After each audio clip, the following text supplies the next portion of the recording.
교회 여러분, 오늘 성경의 말씀은 우리에게 진리를 알지니 진리가 너희를 자유롭게 하리라, 그렇게 말씀하고 계십니다.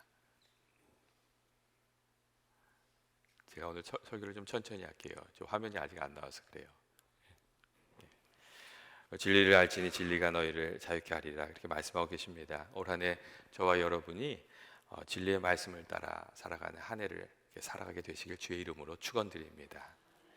여러분, 진리가 무엇입니까? 진리는 거짓 없는 말이나 생각을 의미하고, 진리는 우리들의 삶을 복되게 하는 바른 생각이나 가치관을 말합니다.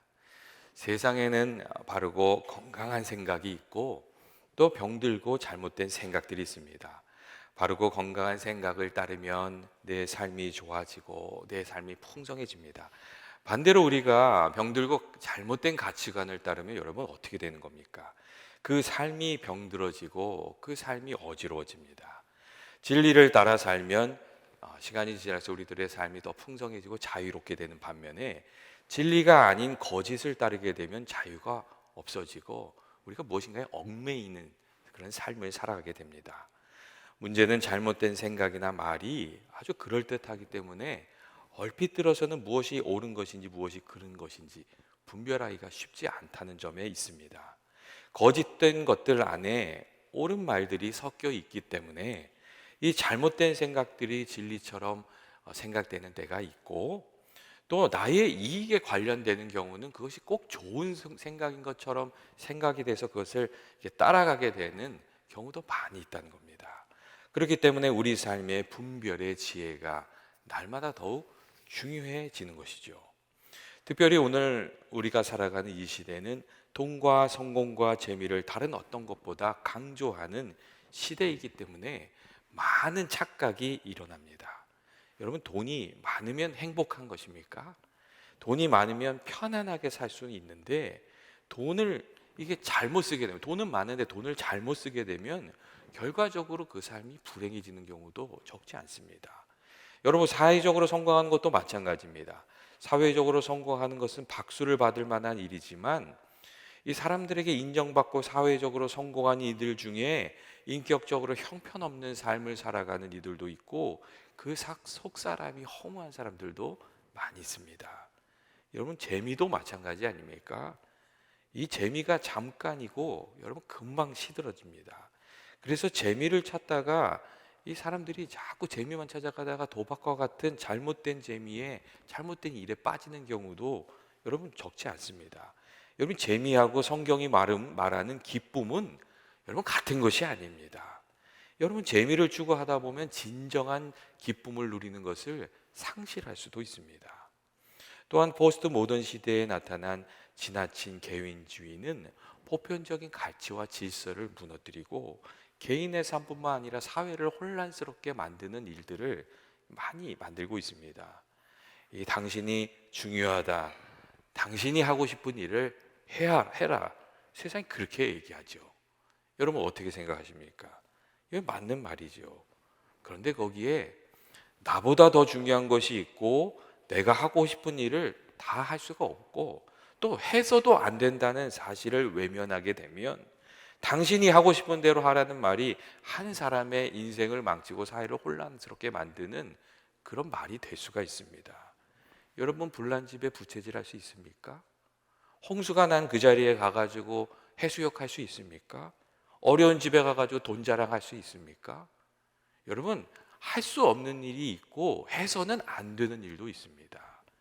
그런데 이 내가 하고 싶은 대로 해라 하는 이 말이 아주 교묘하게 우리들의 삶을 병들게 하는 일들이 많이 있다는 겁니다.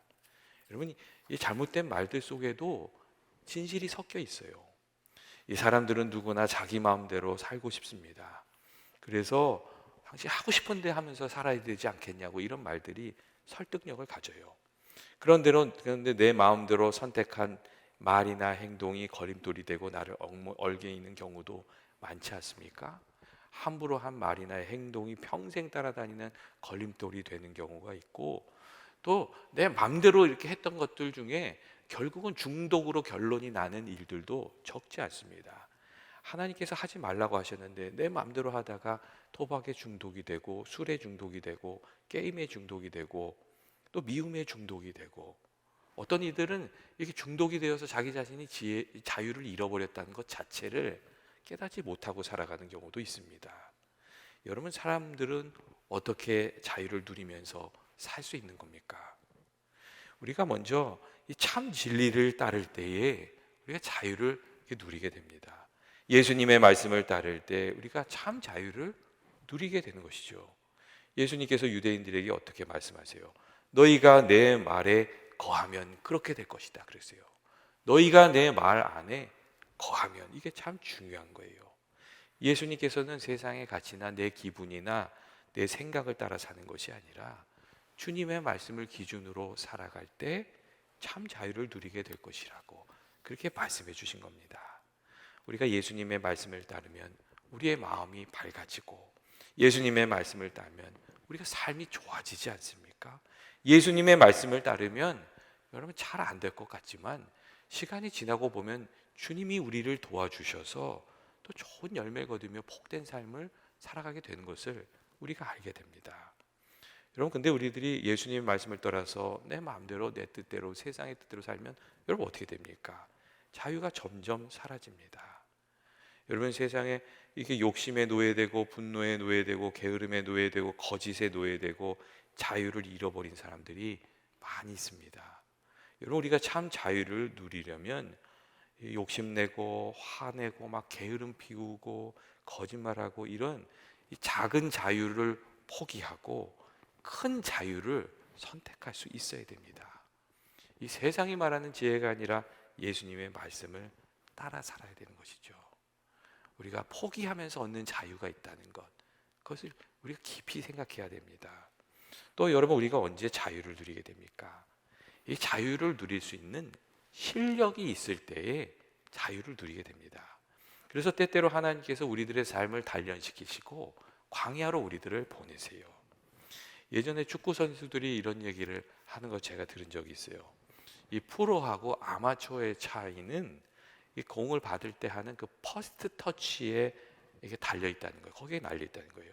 누가 이렇게 공을 딱 패스를 해줬을 때 그 공을 처음 받는 것을 퍼스트 터치라고 하는데, 그 공이 어떻게 날아오던 간에 마치 손으로 잡는 것처럼 자기 발 앞에 딱 떨구는 사람은 프로고, 딱 떨구지 못하고 공이 튕겨나가는 사람은 아마추어고, 거기에 차이가 있다는 거예요. 패스가 늘 이렇게 좋게만 날아오는 거 아니지 않습니까? 그런데 패스가 나쁘게 날아오더라도 그 발을 떨어뜨릴 수 있는 것이 실력이라는 거예요. 그러니까 메시 같은 아주 훌륭한 선수들은 아무리 어려운 공이 날아와도 그것을 사뿐히 아주 가볍게 공을 받을 뿐만 아니라 자기가 원하는 위치에 공을 떨고 놓는데요. 공이 떨어지자마자 바로 공을 몰고 달려가거나 공을 찰 수 있게끔 자기가 원하는 자리에 떨고 놓는 거예요. 그리고 그렇게 할 수 있는 능력은 많은 훈련을 통해서 얻게 된다는 것이죠. 이런 수많은 훈련을 통해서 공을 받아내는 능력을 키우게 되면 상황이 어떠하든지 그 상황에서 자유로워질 수가 있게 된다는 그런 이야기예요. 여러분, 그래서 이 참 자유를 누리려면 우리가 그냥 진리를 아는 것뿐만이 아니라 그 진리를 자꾸 살아내는 그 훈련이 우리들의 삶에 꼭 필요합니다. 그리고 그렇기 때문에 하나님께서 우리를 광야로 보내시는 것이죠.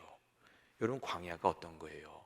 광야는 우리들의 삶을 힘들게 하는 어려운 상황이나 문제들을 의미해요. 그런데 광야 같은 상황 속에서 우리가 정말 잘 훈련이 되면, 그리고 실력이 되면 그 다음부터는 어떤 상황이 되든지 내 마음을 지키고 믿음을 지키며 자유롭게 살아가는 능력이 생기는 줄로 여러분 믿습니다. 여러분, 상황이 나쁘다고 사람들이 낙심하고 좌절하는 것이 아닙니다.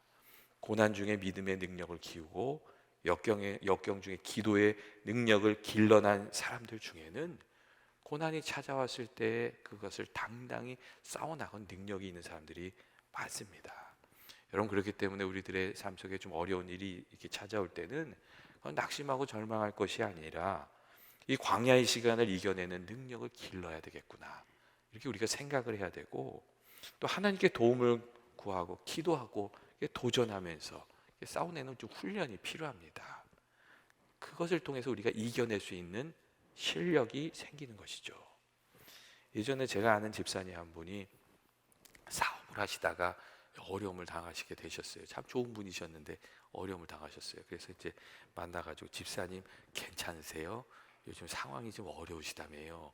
이제 그런 이야기를 했어요. 근데 그 집사님이 제 얘기를 딱 들으시고 막 웃으시더라고요. 그러시면서 목사님 걱정해 주셔서 감사합니다. 그러시는 거예요. 그리고 이제 이렇게 얘기하시더라고요. 제가 여기까지 사업을 키워 오는 동안에 별별 일을 다 겪었습니다. 지금보다 진짜 훨씬 어려운 때도 많았고 거의 막 파산할 것 같은 상황도 있었다고 그런 얘기를 하는 거예요. 그러면서 하나님께서 그런 때도 이전에도 나를 도와주셨는데 이번에도 도와주시지 않겠냐고 걱정하지 마시라고 그러면서 기도나 많이 해주세요. 딱 그렇게 얘기를 하시는 거예요. 그분이 그 많은 고난을 통해서 이겨낼 수 있는 능력을 가지고 그 상황 속에서도 자유로우실 수가 있었던 것이죠. 예, 그 상황을 이겨낼 수 있었어요. 여러분 사람들이 이렇게 덕담으로 이렇게 그런 얘기를 하세요. 어떤 얘기를 하냐면 꽃길만 가십시오 이렇게 얘기를 하세요. 그런 꽃길만 걸으시길 바랍니다. 이런 덕담을 하세요. 한국에서는 그렇게 덕담하시는 분들이 있어요. 그런데 여러분 꽃길만 걸어가는 이들에게 문제가 더 많이 생깁니다. 처음부터 끝까지 꽃길만 걸을 수 있으면 좋겠지요. 그러면 마음을 다스리고 뭐 고난을 이기고 이런 능력이 필요 없어요. 근데 고난의 시간이 언젠가 찾아오지 않습니까? 그 찾아오면 훈련이 되어 있지 않으면 그 고난을 참아내거나 견뎌내지 못하면 그때는 다 망쳐버리고 맙니다. 조금만 참으면 인내하면 될 문제인데도 참지 못하고 기다리지 못하고 그 시기를 이겨내지 못하는 겁니다. 여러분 솔로몬이 남긴 지혜의 반지에 그렇게 써 있다고 하잖아요. 다 지나가리라. 그렇게 써 있다고 하잖아요. 여러분 많은 일들이 다 지나갑니다. 그런데 그 시간을 인내할 능력과 실력이 없는 거예요. 하나님께서 약속하신 진리의 길은 여러분 좋은 길이지만 여러분 편하고 쉽기만 한 길은 아닙니다. 그렇게 오해하면 안 됩니다. 하나님께서 약속하신 진리의 길 좋은 길은 때때로 시간이 걸리고 고생이 되더라도 내 영혼이 잘 되게 하는 길, 그리고 다른 사람도 잘 되게 하고 바르게 사는 길, 그리고 시간이 지날수록 우리 내면이 더 단단해지고 굳건해지는 길이고 상황이 어떠한든지 그 가운데서 주님의 은혜로 참 자유를 누리면서 살아가는 길, 그리고 진짜 실력이 있는 인생이 되도록 우리를 이끄는 길, 이게 하나님의 말씀의 길이고 진리의 길입니다. 우리가 진리의 길을 가려면 늘 좋은 것을 선택하고 예수님을 선택하고 잘못된 것을 좀 거절할 수 있어야 됩니다. 여러분 그릇된 길을 가면서 진리의 길을 갈 수 없고 나쁜 것을 배운 다음에 좋은 열매를 여러분 거둘 수가 없습니다. 거짓말하고 또 잘못된 행동을 하면서 성숙한 인격을 가질 수가 없고 좋은 열매를 거둘 수 없는 것은 바랄 것도 없습니다. 여러분 우리가 좋은 열매를 얻으려면 좋은 것을 선택하고 예수님을 선택하고 또 연습해왔고 실력을 키워가야 하는 것이죠. 올 한 해 우리가 그런 실력을 좀 키워내야 됩니다. 예전에 어떤 아이가 볼펜을 딱 들고 이 할머니 친구들이 하듯이 입에다 딱 물었대요. 담배 피듯이.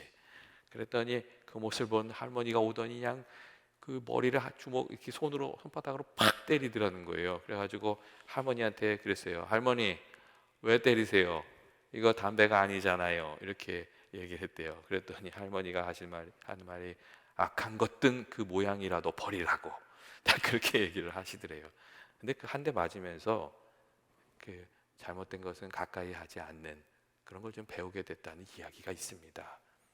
여러분 우리가 이 믿음으로 살아갈 때 그릇된 것들을 좀 가까이 하지 않는 것도 여러분 지혜가 아닙니까? 그런 지혜가 우리들의 삶에 좀 필요합니다. 예수님께서 좁은 문으로 들어가려고 말씀하시면서 멸망으로 인도하는 문은 크고 그 길이 넓어 그리로 들어가는 사람이 많고 생명으로 인도하는 문은 좁고 길이 협착하여 찾는 이가 적다는 말씀을 하셨어요. 그리고 이 말씀을 통해서 진리의 길, 옳은 길, 생명의 길을 외면하는 사람들의 모습을 안타까워하셨습니다. 올 한 해 우리가 어떤 삶을 여러분 살기를 원하십니까? 예수님께서 말씀하신 그 좁은 문으로 들어가는 우리가 삶을 좀 살아야 하지 않습니까? 예수님을 또 예수님의 말씀을 기준으로 해서 이렇게 살면서 또 내 삶을 지금뿐만 아니라 미래에도 복되게 하는 그런 진리의 일을 따라가는 저와 여러분 되시기를 주님의 이름으로 축원드립니다. 올 한 해는 말씀의 기준이 든든히 선 그리고 그 삶을 따라가는 저와 여러분 되시길 주의 이름으로 축원드립니다. 같이 기도하시겠습니다. 사랑과 은혜가 많으신 하나님 아버지, 올 한 해 저희들이 주님의 말씀을 따라 이 복된 삶을 살아가기를 원합니다.